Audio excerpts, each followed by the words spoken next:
নমস্কাৰ এই মুহূৰ্তত আহি পৰিছে ৰাতিপুৱাৰ কেইবাটাও বিগ ব্ৰেকিং নিউজ। আজি হৈছে 28 মাৰ্চ। ৰাজ্যৰ লাখ লাখ মহিলাৰ একাউণ্টত পুনৰ অৰুণোদয় আঁচনিৰ 9,000 টকা সোমাব। ৰাজ্যৰ মুখ্যমন্ত্ৰী ডক্টৰ হিমন্ত বিশ্ব শৰ্মাই নিৰ্বাচনী প্ৰচাৰৰ মাজতে কৰিলে বৃহৎ ঘোষণা। যিসকল মহিলাই আত্মসহায়কত 10,000 টকা পাইছে সেইসকল মহিলাৰ একাউণ্টত 25,000 টকা প্ৰদান কৰিব। আপুনি আত্মসহায়কৰ মহিলা নেকি? তেন্তে আপোনাৰ বাবে ভাল খবৰ। যদি আপোনাৰ ৰেচন কাৰ্ড আছে তেনে ক্ষেত্ৰত লাভ কৰিব 5টা নতুন আঁচনি। 1 এপ্ৰিলৰ পৰা ৰেচন কাৰ্ডত 3টা নতুন নিয়ম সলনি হ'ব। নাজানিলে ভয়ংকৰ বিপদ। যিসকলে চৰকাৰী কৰৰ বাবে জিঅ'ৰিং কৰিছে চৰকাৰী কৰৰ প্ৰথম কিছু টকা ৰিলিজ কৰিব। ৰাজ্যৰ মুখ্যমন্ত্ৰী ডক্টৰ হিমন্ত বিশ্ব শৰ্মাই ভাল খবৰ দিছে। লগতে কেইবাটাও ৰাজনৈতিক খবৰৰ লগতে অৰাজনৈতিক খবৰ যুগত কৰা হৈছে। আজিৰ দিনটোত গোটেই অসম তথা ভাৰতৰ বিভিন্ন প্ৰান্তৰ পৰা যুগত হৈছে কেইবাটাও ডাঙৰ খবৰ। এনেবোৰ খবৰ পাই থাকিবলৈ চেনেলটি ছাবস্ক্ৰাইব কৰি ভিডিঅ'টো এটা লাইক কৰিবলৈ নাপাহৰিব। আজিৰ আমাৰ প্ৰথমটো খুবেই গুৰুত্বপূৰ্ণ খবৰ হৈছে অসমবাসীৰ বাবে এটা ডাঙৰ খবৰ। ৰাজ্যৰ মুখ্যমন্ত্ৰী ডক্টৰ হিমন্ত বিশ্ব শৰ্মাই এটা নহয় দুটা নহয় ফেচবুক লাইভ যোগে কেইবাটাও বিষয় ঘোষণা কৰিছে। ঢকুৱাখানাত নতুনকৈ 10,000 মহিলাক দিয়া হ'ব অৰুণোদয় আঁচনি। মুখ্যমন্ত্ৰী ডক্টৰ হিমন্ত বিশ্ব শৰ্মাৰ প্ৰতিশ্ৰুতি। ৰাজ্যৰ প্ৰতিটো প্ৰান্ততে অৰুণোদয় আঁচনি বিতৰণ কৰা হ'ব। পুনৰ বিজেপি চৰকাৰ আহিলে আৰু হিমন্ত বিশ্ব শৰ্মা মুখ্যমন্ত্ৰী হ'লে প্ৰায় 15 লাখ হিতাধিকাৰীক নতুনকৈ অৰুণোদয় আঁচনি প্ৰদান কৰিব।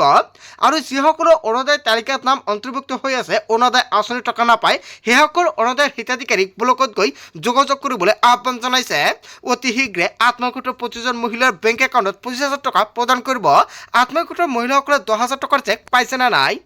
যদি 10,000 টকাৰ চেক পাইছে নিশ্চয় কমেণ্ট কৰি জনাই দিয়ক। পৰৱৰ্তী কিস্তিত লাভ কৰিব 25,000 টকা। পুনৰ হিমন্ত বিশ্ব শৰ্মা মুখ্যমন্ত্ৰী হ'লে এই 25,000 টকা প্ৰদান কৰিব। অসমৰ মুখ্যমন্ত্ৰী ডক্টৰ হিমন্ত বিশ্ব শৰ্মাই ফেচবুক লাইভ যোগে এটা নহয় দুটা নহয় কেইবাটাও আঁচনি উল্লেখ কৰিছে। লগতে কোন কোন মহিলাক 25,000 টকা প্ৰদান কৰিব ইয়াক লৈ নেক্সট ভিডিঅ'ত জনাই দিয়ে। মুখ্যমন্ত্ৰী ডক্টৰ হিমন্ত বিশ্ব শৰ্মাই বান্ধি দিছে 3টা চৰ্ত আৰু এই 3টা কাম কৰিলেহে মহিলাসকলে 25,000 টকা লাভ কৰিব। কোনে কোনে 25,000 টকা লাভ কৰিব নিশ্চয় নেক্সট ভিডিঅ'ত জনাই দিম। সেয়েহে আজিৰ ভিডিঅ' যিমান পাৰে সকলোৱে বেছি বেছিকৈ শ্বেয়াৰ কৰি দিব। তাৰ পিছত অসমবাসী ৰাজুক জনাইছো আমাৰ পৰৱৰ্তী খুবেই গুৰুত্বপূৰ্ণ খবৰ। লগতে এটা ডাঙৰ খবৰ চৰকাৰী ঘৰ নোপোৱা লাখ লাখ লোকৰ বাবে পুনৰ ডাঙৰ খবৰ আহি পৰিছে। মাত্ৰ 5টা কাম কৰিলে আপুনি পাব চৰকাৰী ঘৰ। কি এই 5টা বিশেষ কাম? প্ৰথম কাম হৈছে হিতাধিকাৰী পকী ঘৰ থাকিব নালাগিব। যদি আপোনাৰ ঘৰত পকী ঘৰ নাই আপুনি চৰকাৰী ঘৰৰ বাবে জিঅ'ৰিং কৰিছে তেনে ক্ষেত্ৰত আপুনি নিশ্চিত থাকক চৰকাৰী ঘৰৰ টকা লাভ কৰিব একাউণ্টত। দ্বিতীয়তে জিঅ' টেকিং কৰিব লাগিব। আপুনি চৰকাৰী ঘৰৰ বাবে জিঅ' টেকিং কৰিছে নেকি?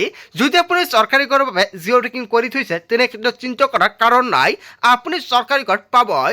তৃতীয়তে জিঅ' টেকিং কৰাৰ পিছত আপোনাৰ নাম ভেৰিফিকেশ্যন হ'ব। যিসকলে চৰকাৰী ঘৰৰ বাবে জিঅ'ৰিং কৰিছে বহুতো কমেণ্ট কৰিছে দাদা চৰকাৰী ঘৰৰ টকা কেতিয়া সোমাব? যদি আপোনালোকে চৰকাৰী ঘৰৰ বাবে জিঅ'ৰিং কৰিছে এতিয়া চৰকাৰৰ ফালৰ পৰা চৰকাৰী ঘৰৰ বাবে নতুনকৈ ভেৰিফিকেশ্যনৰ কাম কাজ আৰম্ভ কৰিব। যিহেতু এতিয়ালৈকে বৰ্তমান কোনো চৰকাৰ নাই, চৰকাৰ গঠন কৰি চৰকাৰী ঘৰক লৈ ডাঙৰ সিদ্ধান্ত গ্ৰহণ কৰিব বা ভেৰিফিকেশ্যনৰ কাম কাজ আৰম্ভ কৰিব। চতুৰ্থতে নাম ভেৰিফিকেশ্যন হোৱাৰ পিছতে চূড়ান্ত তালিকাত নাম অন্তৰ্ভুক্ত হ'ব আৰু ভেৰিফিকেশ্যন সফল হোৱাৰ পিছতে আপোনাৰ বাবে চৰকাৰৰ ফালৰ পৰা এখন নতুনকৈ চৰকাৰী ঘৰৰ তালিকা প্ৰস্তুত কৰিব। যদি আপোনাৰ তালিকাত নাম আহে তেন্তে আপুনি চৰকাৰী ঘৰৰ টকা লাভ কৰিব। পঞ্চমতে আপোনাৰ একাউণ্টত জমা হ'ব চৰকাৰী ঘৰৰ টকা। হয়, যদি আপোনাৰ তালিকাত নামটো অন্তৰ্ভুক্ত হৈ যায় তেনে ক্ষেত্ৰত আপোনাৰ একাউণ্টত চৰকাৰী ঘৰ নিৰ্মাণৰ বাবে চৰকাৰী ঘৰৰ টকা প্ৰদান কৰিব চৰকাৰৰ ফালৰ পৰা। নতুনকৈ 3,80,000 লোকে পাব চৰকাৰী ঘৰ। অসমৰ প্ৰতিগৰাকী হিতাধিকাৰীয়ে চৰকাৰী ঘৰ লাভ কৰিব। জিঅ' টেকিং কৰাৰ বাবে আপুনি চিন্তা কৰিব নালাগে। যিসকলে এতিয়ালৈকে চৰকাৰী ঘৰৰ বাবে জিঅ'ৰিং কৰে অতি শীঘ্ৰে নতুনকৈ চৰকাৰী ঘৰৰ বাবে জিঅ' টেকিং কৰক। কেনেকৈ জিঅ' টেকিং কৰিব যদি আপোনালোকে নাজানে এতিয়াও কমেণ্ট কৰি জনাই দিয়ক, নেক্সট ভিডিঅ'ত জনাই দিম। আজিৰ ভিডিঅ' যিমান পাৰে সকলোৱে বেছি বেছিকৈ শ্বেয়াৰ কৰি দিব। তাৰপিছত অসমবাসী ৰাজুক জনাইছো আমাৰ পৰৱৰ্তী খুবেই গুৰুত্বপূৰ্ণ খবৰ। লগতে এটা ডাঙৰ খবৰ নিৰ্বাচনৰ প্ৰাকখনত দিল্লীৰ পৰাই বিস্ফোৰণ ঘটালে আৰছাদ মাদানীয়ে। নিৰ্বাচনত কংগ্ৰেছৰ মুকলি সমৰ্থন আৰছাদ মাদানীৰ। হিন্দু মুছলমানৰ ৰাজনীতি নকৰে কংগ্ৰেছে। হিন্দু মুছলমানৰ নামত ৰাজনীতি কৰাসকলক আমি সমৰ্থন নকৰোঁ বুলি মন্তব্য কৰিছে আৰছাদ মাদানীয়ে। হিন্দু মুছলমানক একেলগ হৈ আগবঢ়াসকলৰ প্ৰতি সমৰ্থন থাকিব। মৰম আৰু ভাতৃত্ববোধেৰে বুনিয়াদী গঢ়িব অসমৰ জনতাই। নিৰ্বাচনৰ প্ৰাকখনত দিল্লীৰ পৰাই বিস্ফোৰণ ঘটালে আৰছাদ মাদানীয়ে। তাৰ পিছত অসমবাসী ৰাইজক জনাইছো আমাৰ পৰৱৰ্তী খুবেই গুৰুত্বপূৰ্ণ খবৰ লগতে এটা ডাঙৰ খবৰ ৬০ বছৰৰ উন্নয়ন নোহোৱা অসমত বিজেপিয়ে উন্নয়ন কৰিলে কেইবাটাও বৃহৎ মন্তব্য কৰিছে সৰ্বানন্দ সোণোৱালে। বিজেপিয়ে ১১ বছৰতে বৰাক আৰু ব্ৰহ্মপুত্ৰক দ্ৰুতগতিত বিকাশ কৰিলে। বৰাক আৰু ব্ৰহ্মপুত্ৰ সকলোতে সম উন্নয়ন কৰিলে বিজেপিয়ে। সবকা সাথ সবকা বিকাশ নীতিৰে হৈছে অসমৰ উন্নয়ন। কংগ্ৰেছৰ দিনত ৰাজ্যত একো উন্নত হোৱা নাছিল বুলি মন্তব্য কৰিছে সৰ্বানন্দ সোণোৱালে। অসমৰ দিনত একোটাও ঘোষ নিদিয়াকৈ চাকৰি পাইছে হয় অসমৰ প্ৰতিজন দৰিদ্ৰই চৰকাৰী চাকৰি পাইছেনে? যদি ১ টকাও ঘোষ নিদিয়াকৈ চাকৰি পাইছে নিশ্চয় কমেণ্ট কৰি জনাই দিয়ক। দুৰ্নীতি নোহোৱাৰ বাবে অৰুণোদয় ১০০% ধন পাইছে জনতাই। আপুনি অৰুণোদয় আঁচনিৰ ধন পাইছেনে? যদি আপোনাৰ তালিকাত নাম থকা সত্ত্বেও টকা পোৱা নাই কমেণ্ট কৰি জনাই দিয়ক। ৰাইজে তৃতীয়বাৰলৈ ঐক্যবদ্ধভাৱে বিজেপি চৰকাৰ গঠন কৰক। নিৰ্বাচনী প্ৰচাৰ চলাই এনেকুৱাকৈ উদ্ধত ভাষণ সৰ্বানন্দ সোণোৱালৰ। তাৰ পিছত অসমবাসী ৰাইজক জনাইছো আমাৰ পৰৱৰ্তী খুবেই গুৰুত্বপূৰ্ণ খবৰ লগতে এটা ডাঙৰ খবৰ আগন্তুক কেইটামান ঘণ্টাত ৰাজ্যত বতৰ ল'ব কালৰূপ। বিজুলী গাজনি সহ প্ৰবল ধুমুহা বৃষ্টিপাতৰ কবলত পৰিব অসমবাসী। শুকুৰবাৰ আৰু শনিবাৰক লৈ অসমৰ 14 জিলালৈ এলাৰ্ট জাৰি কৰা হৈছে। গুৱাহাটী আঞ্চলিক বতৰ বিজ্ঞান কেন্দ্ৰৰ ফালৰ পৰা জাৰি কৰিছে এই সতৰ্কবাণী। সাগৰ পৃষ্ঠত সৃষ্টি হোৱা চাপে ভয়ংকৰ ৰূপ ল'ব পাৰে অসমত। 70 কিলোমিটাৰৰ পৰা 90 কিলোমিটাৰ বেগত চলিব এই ধুমুহা।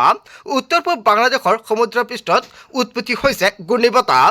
নামনিৰ চিনাং বাক্সা বঙাইগাঁও ধুবুৰীত চলিব ধুমুহাৰ তাণ্ডৱ লীলা।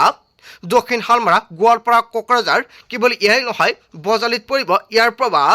তামুলপুৰ নলবাৰী জিলাত বিজুলী গাজনিসহ ধুমুহাৰ এনেকুৱাকৈ আশংকা জাৰি কৰা হৈছে। আগন্তুক কেইটামান ঘণ্টাত ৰাজ্যবাসী সাৱধান হওক। বৰ্তমান আপোনাৰ অঞ্চলত বতৰৰ পৰিস্থিতি কেনেকুৱা কমেণ্ট কৰি জনাই দিয়ে। তাৰ পিছত অসমবাসী ৰাইজক জনাইছো আমাৰ পৰৱৰ্তী খুবেই গুৰুত্বপূৰ্ণ খবৰ লগতে এটা ডাঙৰ খবৰ অসমৰ পৰা সকলোমীয়া খেদি পুনৰ অসমৰ মুখ্যমন্ত্ৰী ডক্টৰ হিমন্ত বিশ্ব শৰ্মাই কেইবাটাও বিস্ফোৰণ মন্তব্য কৰিছে। এইবাৰ ভৰিৰ হাত ভাঙিলেও অসবাৰ মেৰুদণ্ড ভাঙি দিম বুলি মন্তব্য কৰিছে মুখ্যমন্ত্ৰী ডক্টৰ হিমন্ত বিশ্ব শৰ্মাই। মিয়াক লৈ পুনৰ অসমৰ মুখ্যমন্ত্ৰী ডক্টৰ হিমন্ত বিশ্ব শৰ্মাই কেইবাটাও বিস্ফোৰণ মন্তব্য কৰিছে। গৌৰৱ গগৈ আৰু আজমল অসমীয়া মানুহৰ আগত থিয় হ'ব নোৱাৰে। এতিয়া গৌৰৱ আৰু বদৰুদ্দিনৰ দিন আৰু নাই বুলি মন্তব্য কৰিছে হিমন্ত বিশ্ব শৰ্মাই। মই 1.5 লাখ বিঘা মাটিৰ পৰা মিয়াক খেদিলোঁ আৰু মোৰ কোনো কি কৰিব এনেকুৱাকৈ হুংকাৰ দিছে হিমন্ত বিশ্ব শৰ্মাই।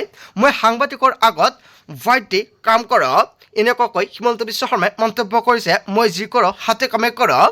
পুনৰ মিয়াৰ বিৰুদ্ধে গৰ্জি উঠিছে হিমন্ত বিশ্ব শৰ্মা। তাৰ পিছত অসমবাসী ৰাইজক জনাইছো আমাৰ পৰৱৰ্তী খুবেই গুৰুত্বপূৰ্ণ খবৰ লগতে এটা ডাঙৰ খবৰ গৌৰৱ গগৈৰ সন্মুখতে অসমক বাংলাদেশ বনোৱাৰ হুংকাৰ। কংগ্ৰেছৰ সমৰ্থকে দিলে বাংলাদেশ বনোৱাৰ হুংকাৰ। কংগ্ৰেছৰ সভাত ভয়ংকৰ হুংকাৰ কংগ্ৰেছ কৰ্মীৰ। এফালে গৌৰৱ গগৈৰ ভাষণ আনফালে কংগ্ৰেছ কৰ্মীৰ হুংকাৰ। কাৰ সাহসত বলিয়ান কংগ্ৰেছ কৰ্মী। অসমক বাংলাদেশ বনোৱাৰ সাহস কৰ পৰা কৰিলে কংগ্ৰেছ কৰ্মীয়ে। কিয় কংগ্ৰেছ কৰ্মীৰ মুখ বন্ধ কৰিব নোৱাৰে গৌৰৱ গগৈয়ে। বিজেপিৰ সভাত জয় আই অসম ভাৰত মাতা কি জয় ধ্বনি। কংগ্ৰেছৰ সভাত অসমক বাংলাদেশ বনাম ধ্বনি। অসম আৰু অসমীয়াক কেনেদৰে সুৰক্ষিত দিব গৌৰৱ গগৈয়ে। গৌৰৱ গগৈৰ সন্মুখতে অসম বাংলাদেশ বনোৱাৰ হুংকাৰ হয় ইয়াক লৈ কেইবাটাও বৃহৎ মন্তব্য কৰা হৈছে। তাৰ পিছত অসমবাসী ৰাইজক জনাইছো আমাৰ পৰৱৰ্তী খুবেই গুৰুত্বপূৰ্ণ খবৰ লগতে এটা ডাঙৰ খবৰ মিয়াৰ কামিহাৰ বহুত টান ভাঙিব নোৱাৰে হিমন্ত বিশ্ব শৰ্মাই। হিমন্ত বিশ্ব শৰ্মাক বৃহৎ চেলেঞ্জ দিছে। অসমৰ উন্নয়নৰ কাৰণে কাম কৰি কামিহাৰ টান কৰিছে মিয়াই। হিমন্ত বিশ্ব শৰ্মাই মিয়াৰ কামিহাৰ ভাঙিব নোৱাৰে। হিমন্ত বিশ্ব শৰ্মাৰ শক্তি নাই মিয়াৰ ৰাজহাৰ ভাঙিবলৈ। মিয়াৰ একো কৰিব নোৱাৰে হিমন্ত বিশ্ব শৰ্মাই। মুখ্যমন্ত্ৰী হিমন্ত বিশ্ব শৰ্মাক চেলেঞ্জ। কংগ্ৰেছ প্ৰাৰ্থী একে ৰচিদ আলমে চেলেঞ্জ দিলে হিমন্ত বিশ্ব শৰ্মাক। তাৰ পিছত অসমবাসী ৰাইজক জনাইছো আমাৰ পৰৱৰ্তী খুবেই গুৰুত্বপূৰ্ণ খবৰ লগতে এটা ডাঙৰ খবৰ অসমৰ শান্তিৰ বাবে পুনৰ বিজেপিক ভোট দিয়ক। যোৱা 10 বছৰৰ অসমৰ উন্নয়নৰ হকে কাম কৰিলে বিজেপিয়ে। অবৈধ বেদখলকাৰীৰ কবলৰ পৰা অসমক মুক্ত কৰিলে বিজেপিয়ে। অসমক ভাৰতৰ বুকত শক্তিশালী ৰাজ্য হিচাপে প্ৰতিষ্ঠা কৰিছে বিজেপিয়ে। অসমৰ স্বাভিমানী কেৱল বিজেপিয়ে ৰক্ষা কৰিছে। কংগ্ৰেছে চৰকাৰ গঠন কৰিলে পুনৰ বিদেশীৰ দপদপনি হ'ব এনেকুৱাকৈ সৰ্বানন্দ সোণোৱালে কেইবাটাও পুনৰ বৃহৎ মন্তব্য কৰিছে। কংগ্ৰেছে নিজৰ শাসনত অসমৰ ৰাইজক কেৱল অত্যাচাৰ কৰিলে আচলতে কংগ্ৰেছৰ দিনত ৰাইজক অত্যাচাৰ কৰিছেনে? অসমৰ উন্নয়নৰ বাবে কোনো কামেই নকৰিলে কংগ্ৰেছে আচলতে অসমৰ উন্নয়নৰ বাবে কংগ্ৰেছে কোনো কাম কৰা নাছিল নেকি? অসমৰ তৃতীয়বাৰলৈ বিজেপি চৰকাৰ গঠন কৰিব। বিজেপি মিত্ৰজোঁটে 100+ আসন লাভ কৰিব। নিৰ্বাচনৰ প্ৰাক মুহূৰ্তত ৰাজ্যবাসীলৈ বিশেষ বাৰ্তা সৰ্বানন্দ সোণোৱালৰ। তাৰপিছত অসমবাসী ৰাইজক জনাইছো আমাৰ পৰৱৰ্তী খুবেই গুৰুত্বপূৰ্ণ খবৰ লগতে এটা ডাঙৰ খবৰ সংখ্যালঘুক অত্যাচাৰৰ বিৰুদ্ধে নতুন আইন আনিব গৌৰৱ গগৈয়ে কাৰা আইন অনাৰ ঘোষণা কৰিছে গৌৰৱ গগৈ হিন্দু মুছলমান ৰাজনীতি কৰিলে 5 বছৰ হ'ব জেল সাম্প্ৰদায়িক কথা ক'লে যাব লাগিব জেললৈ কংগ্ৰেছ চৰকাৰ আহিলে এনে আইন আনিম সংখ্যালঘুক সপক্ষে থিয় দিলে গৌৰৱ গগৈয়ে সংখ্যালঘুক অত্যাচাৰৰ বিৰুদ্ধে নতুন আইন আনিব গৌৰৱ গগৈয়ে তাৰপিছত অসমবাসী ৰাইজক জনাইছো আমাৰ পৰৱৰ্তী খুবেই গুৰুত্বপূৰ্ণ খবৰ লগতে এটা ডাঙৰ খবৰ অসমত নাটনি নহয় পেট্ৰল আৰু ডিজেলৰ পেট্ৰল আৰু ডিজেল LPGক লৈ ভয় নাই অসমৰ মুখ্যমন্ত্ৰী ডক্টৰ হিমন্ত বিশ্ব শৰ্মাই কৰিলে বৃহৎ ঘোষণা ৰাইজলৈ অনুৰোধ কোনেও যাতে বেছিকৈ ক্ৰয় নকৰে পৰ্যাপ্ত পৰিমাণে পেট্ৰল আৰু ডিজেল আছে অসমত কোনো ভয় খাবলগীয়া কথা নাই সৰ্বসাধাৰণ ৰাইজে বেছিকৈ তেল নিকিনিব বেছিকৈ কিনিলে টকা পইচা বেছিকৈ খৰচ হ'ব কোৰ কমিটিৰ বৈঠকৰ পাছতে হিমন্ত বিশ্ব শৰ্মাই কৰিছে বৃহৎ ঘোষণা তাৰপিছত অসমবাসী ৰাইজক জনাইছো আমাৰ পৰৱৰ্তী খুবেই গুৰুত্বপূৰ্ণ খবৰ লগতে এটা ডাঙৰ খবৰ অসমৰ ঘূৰাই দিয়ক সংখ্যালঘুৰ অধিকাৰ কাঢ়িলে সেঙাৰ হৈ থিয় দিব বাঘ সেনাই এনেকুৱাকৈ বাঘ সেনাৰ ফালৰ পৰা বৃহৎ মন্তব্য কৰা হৈছে নিৰ্বাচনৰ পূৰ্বে প্ৰস্তুতি চলাইছে বাঘ সেনাই লাচিত আৰু বাঘ হাজৰিকাৰ পৰা নোহোৱা হ'ল বাঘ আৰু বাঘ সেনাৰ প্ৰস্তুত সংখ্যালঘু বিৰোধীক ভোট দিবলৈ আৰু আমাৰ পূৰ্বপুৰুষ অসম নিজ পূৰ্বপুৰুষক অসম বুলি মানিলে ইন্নুচ তামুলীয়ে সংখ্যালঘুৰ মুখ বন্ধ কৰিব নোৱাৰে চৰকাৰে আৰু বাঘ সেনাৰ কণ্ঠ পাবত গজা দল সংগঠনে ৰুদ্ধ কৰিব নোৱাৰে নামনি মানুহ কিয় শিৱসকলে যাব নোৱাৰিব বুলি মন্তব্য কৰিছে ইন্নুচ তামুলীয়ে অসমত ইয়াৰ কি পৰিৱেশৰ সৃষ্টি হৈছে শিৱসাগৰত বহুত পাবত গজা সেনা আছে আৰু সেই সেনাই নিৰ্ধাৰণ কৰিব নেকি কোনে যাব কোনে নাযাব ধৰ্মৰ দৃষ্টিকোণৰ বাংলাদেশী সজালে বাঘ সেনাই দিব উত্তৰ অসমত ঘূৰাই দিয়ক সংখ্যালঘুৰ অধিকাৰ এনেকুৱাকৈ ইন্নুচ তামুলীয়ে কেইবাটাও ডাঙৰ মন্তব্য কৰিছে বন্ধু বান্ধৱীসকল গোটেই অসম তথা ভাৰতৰ বিভিন্ন প্ৰান্তৰ পৰা যুগত হৈছে কেইবাটাও ডাঙৰ খবৰ এনেবোৰ খবৰ নিতেও পাই থাকিবলৈ চেনেলটি সাবস্ক্ৰাইব কৰি ভিডিঅ'ত এটা লাইক কৰিবলৈ নাপাহৰিব সো থ্যাংক ইউ ফৰ ৱাচিং ফুল ভিডিঅ'